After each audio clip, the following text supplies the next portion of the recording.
Hi, in this video I'm going to talk to you about Texas Holdem Poker and try to explain the basic rules for someone who has never played before.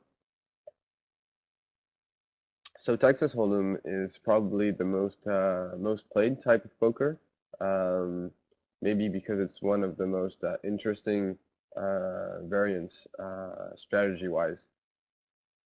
So the way Hold'em poker works, just as any type of poker, is that players play around a table and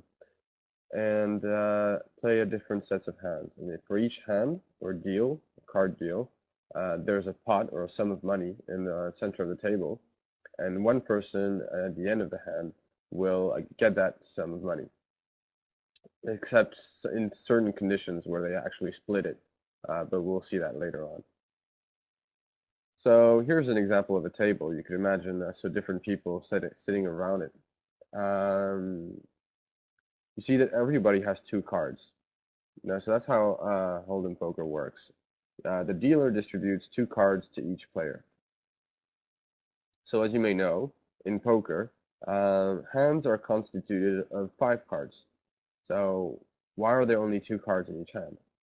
Well, what happens is that some cards, 5 cards actually, will be added at the center of the table.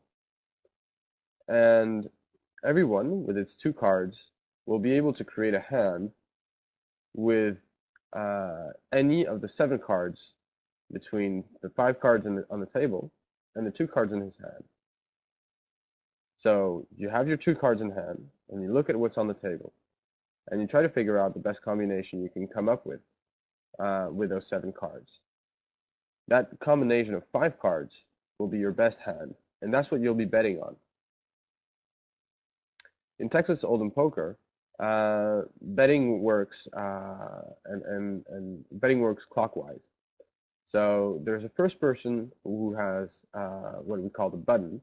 He's the dealer. He's the one who distributes the cards. And the person sitting to his left has a small blind. Has the small blind. We'll see what that means. And the one to his left again has the big blind. The small blind and the big blind are blind bets. They're bets that you have to bet just to stay in the game. So before you even look at your first cards, the dealer distributes the cards around the table. Everybody has 2 cards, and then the person next to him pays the small blind, and the person next to him again pays the big blind. Then everybody looks at his cards, and looking at your 2 cards, you already have an idea of what kind of game you'll be able to play. Say, for example, you have 2 aces. You know that you have a very, very strong hand. If you have a 2 and a 7, for example, you know that the odds that you'll have a good hand are very good. So you can already start betting without any cards, without any other cards. So there's a first round of betting. The betting goes around the table and until everybody's has betted the same thing. So it can turn around the table several times if people keep on raising their bets. Once everybody has paid the same amount, everybody's bet is added to the pot, the main pot at the center of the table, and the dealer distributes 3 cards in the middle of the table. Let's take a look here. For example, here we have 4 players. I took this image from Wikipedia. Bob, Carol, Ted, and Alice each have 2 cards. And what will happen first is that 3 cards will be added on the table. That's what we call the flop. So I'm just going to hide some of the cards so you can understand. So typically this would what would be happening at the flop. So after the first turn of betting. You have 3 cards on the middle of the table, and everybody has 2 cards. So you would decide, each would look at the 3 cards and think about what's the best combination he has. So Bob would say, okay, I actually have three fours. That's a pretty good hand. I have 3 fours, and I have an ace, So that's pretty good. Other things can come up, but I probably have a very strong hand. Carol has an ace, sorry, and a 9. Um, so she doesn't have anything yet for the moment, but she can imagine that some other cards will be coming up because 2 more cards will be added later. Ted has 2 kings. He had a very strong hand before the flop, and now he has an even stronger hand because he has 3 kings. So he knows that he's pretty well off. Alice has a 5 and a 6, so she knows that she can do 4, 5, 6. That's the beginning of a straight, so she might think that she's a pretty good hand. So what happens once those 3 cards are in the middle of the table, everybody's looking at his 3 cards and his best combination. Another turn of betting happens. Starts with a person who is small blind, so he bets, and everybody around the table bets. Some people think they have a bad hand. They might say, okay, I'm not going to bet. I'm just going to go out and fold for this deal. And everybody's going to bet until everybody has betted the same thing, and the things will be added to the pot. And then the 4th card will be added at the center of the table. So here, for example, the dealer would add an 8.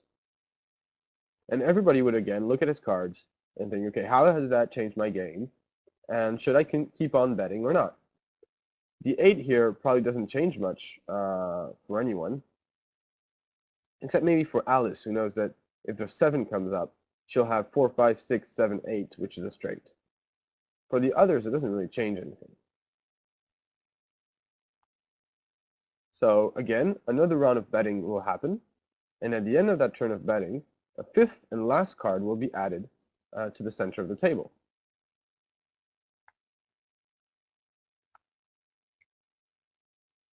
Now, once that 5th card has been added, 5th and last card, everybody knows that it's basically the end of the game, and everybody is looking at his hand and wondering whether he or she has the best hand or not.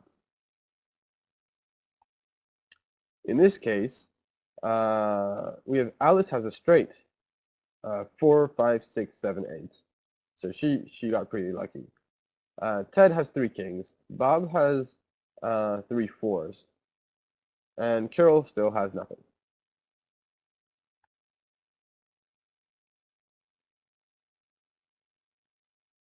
So here you see exactly what hands they have.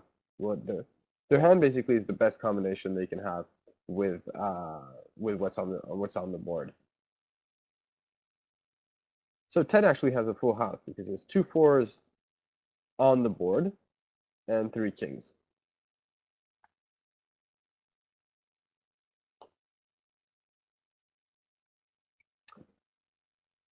So now there's going to be a last betting round, and at the end of this betting round, if everybody bets, or if, for example, if 2 players are left and 2 players bet and they bet the same thing, then they'll show their cards, and the best card combination will win and win the pot.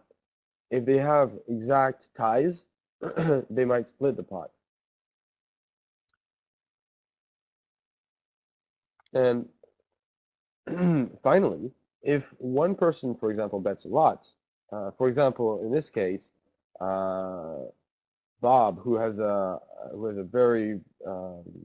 Ted, who has a very good hand, we can imagine that he would be left alone with, for example, Alice, who has a straight.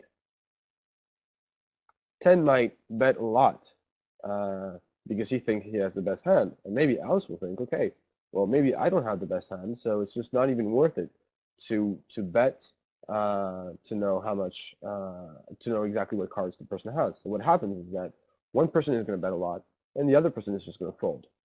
In that case, the person who betted a lot will not even show his cards and will win. That's why you can actually bluff at poker. So you can bet a lot as a signal to other players saying, look, I'm betting a lot because I have a great game. And the people will have to pay basically to see your cards. So if you manage to make them believe that you have a good game, maybe they won't pay you, and then you'll be able to win the game without showing your cards, so potentially with a bad hand.